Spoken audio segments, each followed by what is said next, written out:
This is a dispatch from the Institute of Magical Historicity.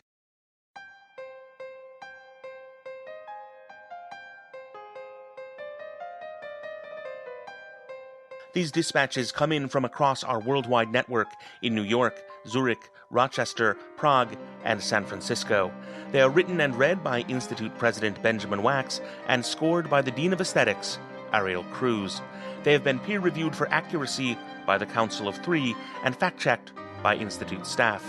For more information, visit magicalhistoricity.com.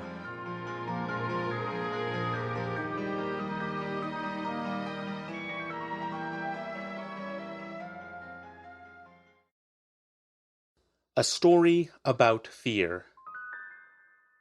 A young woman who had moved to the city and learned the art of sculpting from the last legendary survivors of a once boisterous scene, now shivered in her garret, each night, in fear.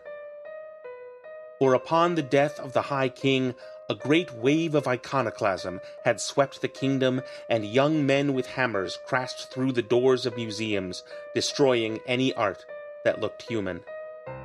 They tossed acids on painted portraits and threw busts out windows. For it was a sin, they said, and a presumption, for art to imitate man.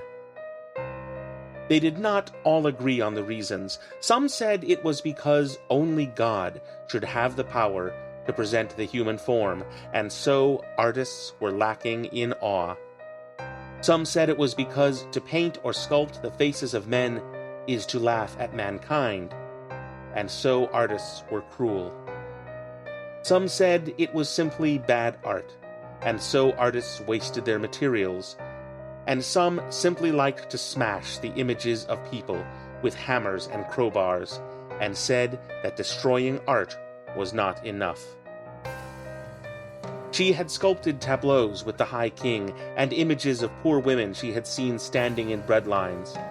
She had sculpted the face of her father and the back of the man who had broken her heart.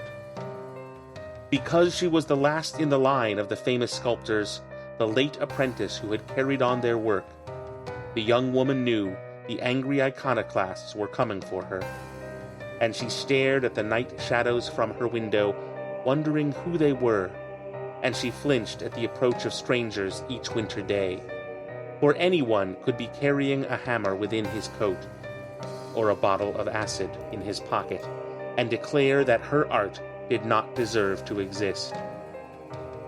And worse, for she knew that skin is far more fragile than stone.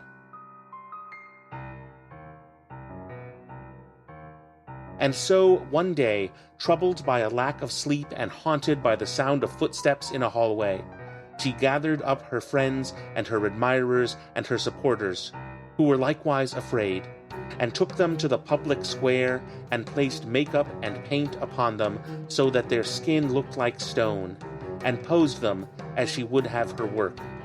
For if statues could not look like men, she would make men look like statues.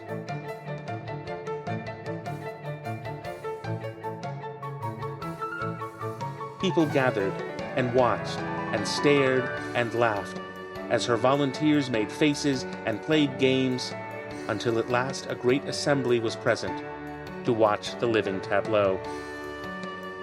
Then they came, these young men with their hammers and their acid, and denounced her and her work, and threatened to take their crowbars to the bodies of any men who imitated art, for surely that is just as great a sin.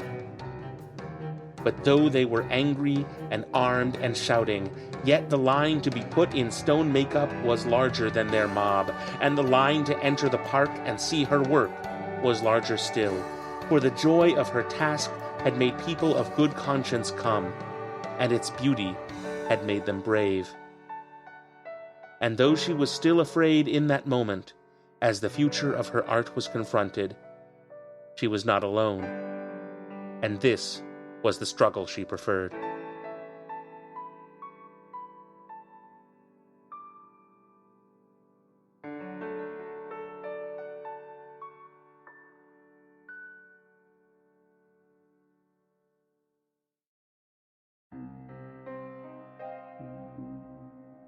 This has been a dispatch from the Institute of Magical Historicity.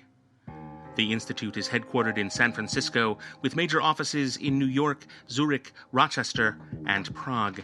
Dispatches are released twice a month on iTunes, SoundCloud, and other services, with additional dispatches provided exclusively to Institute members.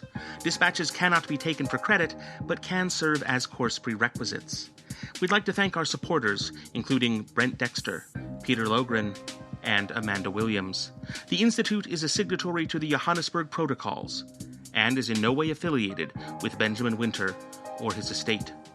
For more information, including a selection of workshops, books, artifacts, and certifications in magical historicity, visit magicalhistoricity.com. You can support the Institute or become a member on Patreon at patreon.com/magicalhistoricity.